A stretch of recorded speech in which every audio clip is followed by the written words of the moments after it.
This isn't just any old story about selling a large, picturesque ranch. This is a story about a family legacy. This is a divine legacy. 4 generations of blood, sweat, and tears to get the ranch where it is today, and the lifestyle this family has grown to love. It's about being rooted in the values you grew up with, being tied to what you love, the hard work, the tradition, and the culture. Living to know this ranch from the ground up wasn't easy. It has endured everything from droughts to recessions to high-interest loans, the volatility that agricultural markets always seem to offer. But in the end, the ranch and his families prevailed. There was no corporate money, just grit and determination. Selling a ranch roughly the size of the city of Denver is one challenge, but capturing the story and the family's legacy is even a greater one. So we won't even try. We will let the family tell it themselves. This is the story of Elk Mountain Cattle Company.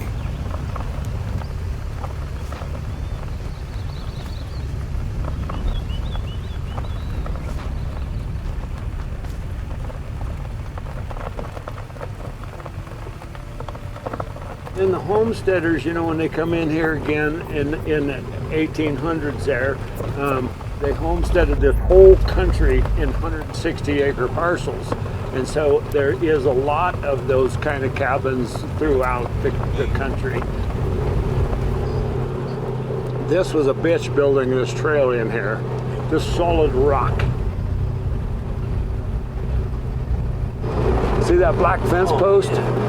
That was here since the 1800s. See how charred it is? They put it into a fire and seized the sap in it.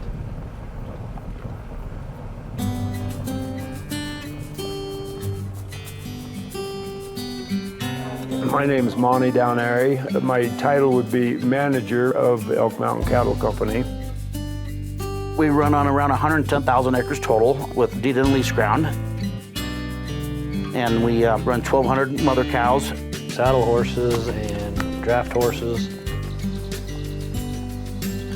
We have zebra. Not a whole lot of ranchers have zebras. Plus bulls and yearlings, and then we run our calves for a full year after that. The yak. I'm trying to keep around 500 buffalo cows here.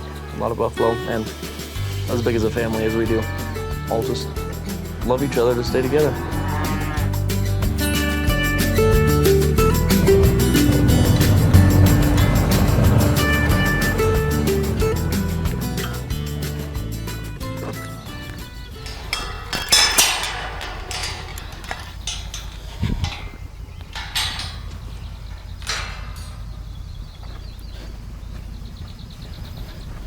Monty's dad, his folks lived in Denver, downtown Denver, and they were, his dad was from Lithuania and came over here, and he was a tailor. So they didn't do livestock at all, but as a little kid, he'd go to a sale barn and buy goats or baby calves or stuff and ride home with his bike, and he loved animals.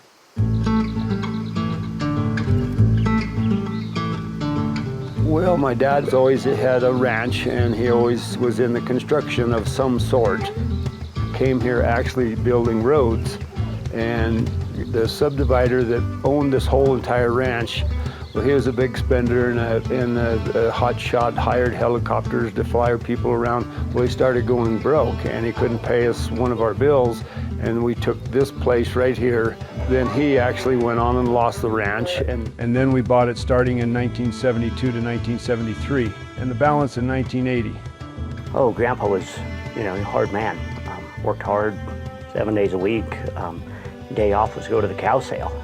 He was a hard ass. When he told you to do something, you better jump, for sure.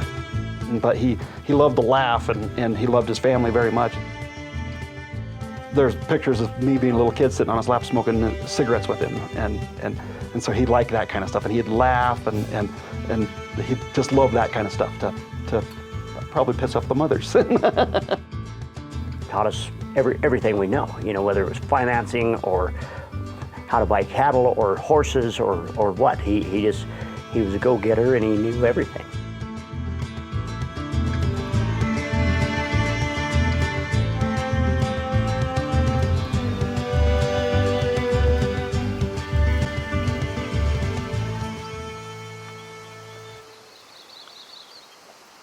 I've heard multiple times, we live where people want a vacation.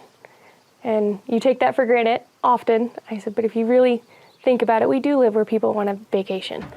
That's a nice truck, man. I got a Chevy 10 truck I bought at the auction. Oh, I love the mornings with the sun coming up. I just sit out on the porch and drink coffee, and I pray in the mornings and talk to God in the mornings and thank Him for everything, and then proceed with the day, the hectic day. Every morning, I go out and do my chores, go out and feed the zebras every morning, and hang out with them for a little bit. I really like them. Here you get up every morning, go do chores, get ready for work. I still, 6 years later, ask my husband, what do you think you're going to do today? And he goes, I don't know. You're putting the walls in the same. And so that part's, it's fun and always something new. There's nothing common, different every day.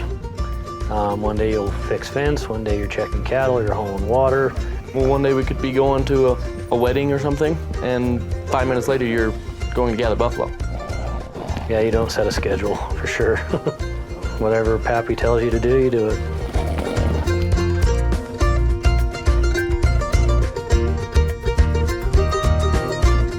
You're always working on something, if it's helping in the corrals or cleaning out a trailer or spending time with your horse. 3 brothers, 2 girls. No, my sister and I were raised no different than my brothers were. We were expected to be outside, we had to do chores, we had to do things the same way as the boys, but then at the same time when the boys had jobs to do, we had to be in here helping Mom and take the workload off of her as well. There's my sister Callie. She is a dork, but she's one of my best friends, and she's pretty funny. She's fun to be around. There's my brother Monty. He's very athletic. He's good at absolutely everything he does. Pretty much everybody in this family has very good humor. For the most part, we're all pretty busy and doing our own things and working together as a big family. We're going to get into our fall months now where it's going to start getting real cool at nighttime and then warm days. And so pneumonia, that fall pneumonia can start setting in. So we need to make sure that we raise a good herd of calves that we're going to sell this fall. It was one of those new cows that we just bought, and she's got pneumonia is what she's got, and so we had a quick meeting about that, what we should do, and my dad said, yeah, absolutely. He thinks we need a mainline, or we needed to rope or knock her down today and give it to her in our main vein today. Your first clue is a snotty nose, or like that cow today, she had a lot of foam out of her mouth. The quicker you can get him roped, laid on the ground, doctored, and back on his feet, the way faster you're going to be, less stress on the cattle, and so game plan is first man there gets one stuck on him. You try not to just blow and scatter the whole cow herd, and so you do sort her out and let her circle away from the cattle, and so less stressful as possible is better, yeah.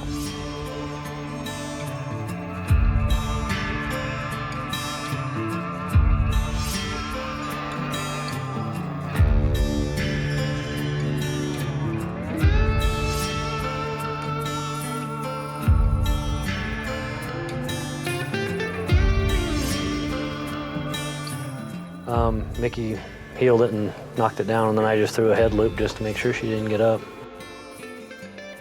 And then the boys jumped on her. Miles gave the antibiotic and Travis gave the Banamine. I love doctoring calves. I really enjoy roping and doctoring and looking at their health of cattle. Anything horseback I really enjoy.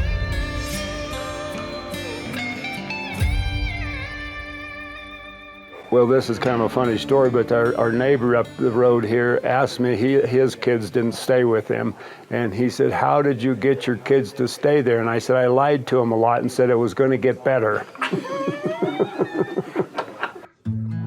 I pro-rodeoed for 13 years, and so I was gone so much rodeoing. I always look forward to coming home and being home. But I don't know, there's just always something about home, and get to work with your brothers and your dad, and see, a lot easier to take orders from them than it is somebody else.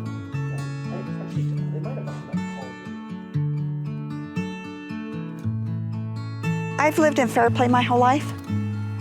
My dad had a gas station, service station there, and I worked for my dad and pumped gas, and he would come in as a customer, and we met that way.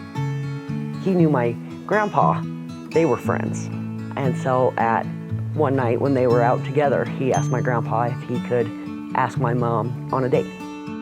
We dated for 3 months and got married. I was 19. I thought it was a great place for kids, and I always wanted a lot of kids. Monty shut me off at 5 instead of 6, so I wanted 6, yeah. You know, we had mountain lions you could pet, you know, we had hand feed a bear. I mean, who has that in their life? You know, ideal place to raise kids. I remember being in school and stuff, and they'd ask, what do you want to do when you, after school and stuff? And, of course, every little kid has Spider-Man dreams. And at one point, I kind of thought about veterinary work just a little bit. And then once I hit that spot where I'm like, I'm never going to leave this ranch. This is where I want to be. I want to raise my family here. Well, my uncles, they're all funny. You can see the resemblance. They all say the same stuff sometimes, but then you like Mickey, he's a lot of fun, funny guy. And Uncle Bonnie, he's funny too, but he's real serious sometimes, but still a lot of fun. Me and Miles, we doctored a lot of cattle together, so me and Miles are pretty close. They are brothers. They have a great relationship. Coming in as the outsider and the newest outsider to the family, the newest in-law, the way they read each other's minds because they've worked together every single day, it's so neat to watch. They don't have to say a word, they raise an eyebrow and it's a full sentence, and I just don't understand it, and that's usually why I lag behind. Tensions here's and there's, but that's brothers. Even if it does come to a head one day, they're best friends the next day. Again, nothing changes.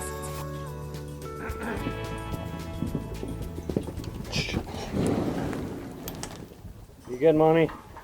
I had known Travis most of my life. I think I was 9 years old when I met him, but he was always my big brother's friend.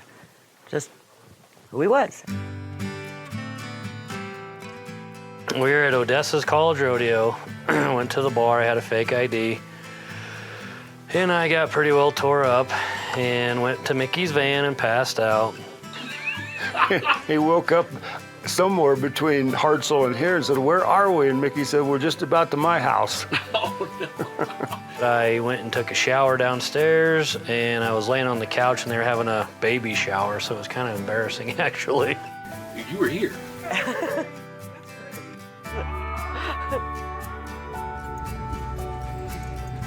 The night before Mickey's wedding, we had held a team roping, big pre-wedding party, and I was teasing Travis about being the 5th groomsman. She called me number 5, and I just started from there. I think he even asked all 3 of my brothers that night if he could date me.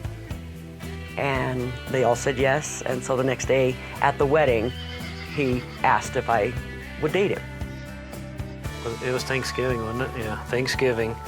And I was nervous, bad nervous. And had a few beers throughout the day, and I finally come in, sitting on the couch, this couch right back here, squeezing a football, and he says he knew it was coming. I don't know if he even knew what he was going to say or how to say it or anything. But I was nervous as shit, and I finally asked him, and he said yes. And I was really going to, I was going to give it to him and just make him so damn nervous, but I was pretty easy on him. Asking him to marry his daughter was probably the hardest thing I ever done. My dad is hard, but he's kind-hearted. Family is everything to him. He's my daddy. And people forget that part. Didn't really want to lose my daughter, and so I gave him a job. Yeah. And he's been here ever since.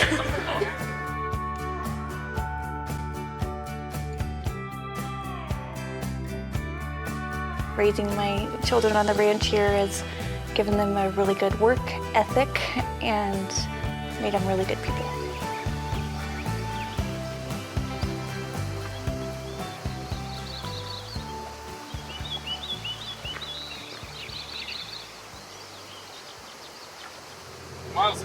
Miles is the youngest, yep. He's got the youngest kids. Yep. Yep. There's a total of how many grandkids? I got 4.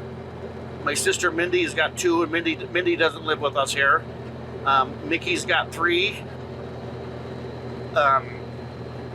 Maggie's got 2, and Miles has got 3. So 14 grandkids. The older cousins, Jarrett and JC, Maggie and Travis's kids, raised next door to ours, and they're like brothers and sisters, and we treat them just like our kids, and they treat ours just like theirs, and we just try to do the best we can to raise them right.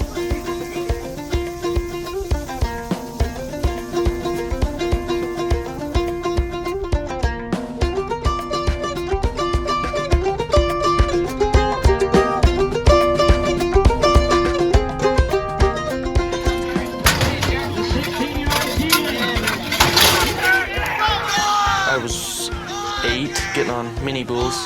Yeah. And then I've just got on bigger bulls as I grown up. I was a little nervous, but it runs in our blood, so. And it's kind of all of us rodeoed. My dad rodeoed, me and my brothers rodeoed. Monty's pretty much going to college to ride bucking horses. Gracie's going to go to college because she wants to do sports medicine and help cowboys at rodeos. And then Callie. I got an announcer at a rodeo that calls me the Barbie of rodeo. We started rodeo when I was 12 years old. I was a barrel racer. I like to run barrels, tie goats. My older brother right here, he's a 4-time state champion bareback rider. Wow. And bull rider. I'm the youngest, and after him is my older sister. She is a state champion goat tire. And they don't have to do it, but if you do enter, then you have to do it. You have to put your mind to it and you have to do it. I'd like to make it to the NFR and be like my uncles, my dad. So we got from little britches all the way up to pros. Do you have a horse right now? Yeah, his name is Kyle. We carefully choose calm and well-mannered horses to ensure they are safe. Very gentle, easy-going horses that's not going to hurt those little kids, that they can handle, and the horses are going to stop when they want to. And what were you riding? Bumper! And I have to steal her and pay attention. A few weeks ago at Granby, I won 3rd there. This is my Denver Stock Show buckle, the National Western Stock Show and Rodeo.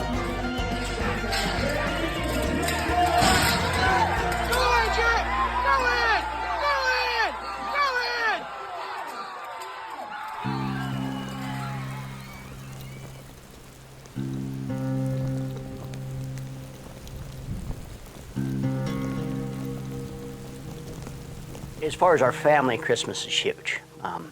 There's usually over 60 of us that go to my grandma's house, all family, cousins, aunts, uncles, brothers, sisters, you know. We eat a lot of food, we open a lot of presents. Wrapping paper everywhere. I mean, it's a great experience. Yeah, I love getting new clothes. That's what I ask for every year. Yeah, I have lots of clothes. And it actually stems back to my grandparents.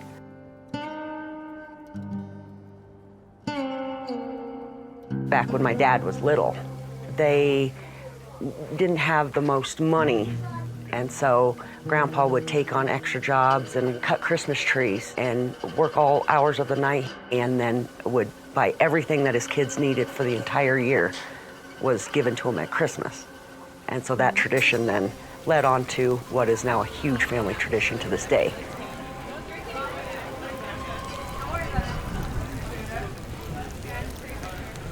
The family and the hard work and what we stand for here and what we want to continue bringing on to generations. The agricultural world, the hard work. There's no 2-week paid vacation around here, and that's a blessing and it can be a curse, but I love it. Some may ask, why are they selling? Well, sometimes selling isn't as easy as it seems, especially when most of the family has grown up here on the ranch. In order to continue to expand, they must be able to buy more or move on. We want to expand, and there's no more room to expand here. There's subdivisions all around the outskirts of us. or state or federal lands that we can't buy, so we can't expand no more. We want to keep everybody together. We have to grow. We absolutely have to grow. It's becoming a hot spot in Colorado now, and the main properties here have sold out, and they've been subdivided. People are moving in and driving the land prices up. Really no bigger places for sale anymore, and if they are, they're not affordable as far as to run livestock on. I hope it doesn't change. I'm excited but scared, nervous, everything at the same time.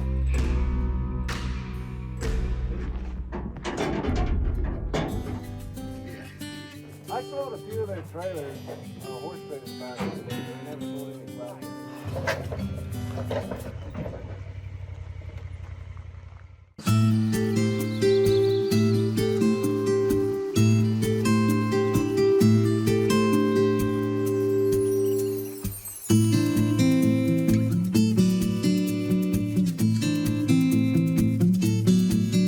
In Colorado, we can actually do a lot of different things with water. We can sever it, we can move it. A lot of municipalities are looking for surface water to where they can supplement augmentation plans.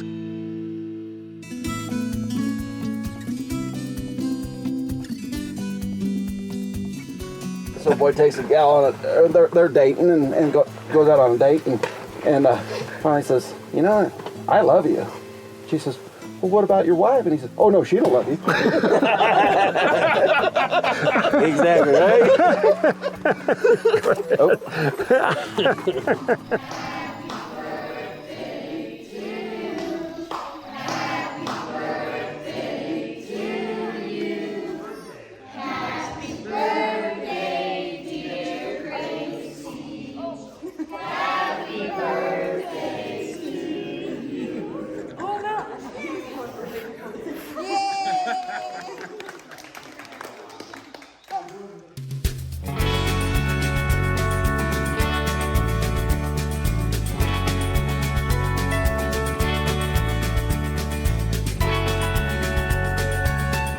It's a long process. I tell everybody to, have patience, but at the end, it's always something you always want. You build it yourself. It's a fantastic end product.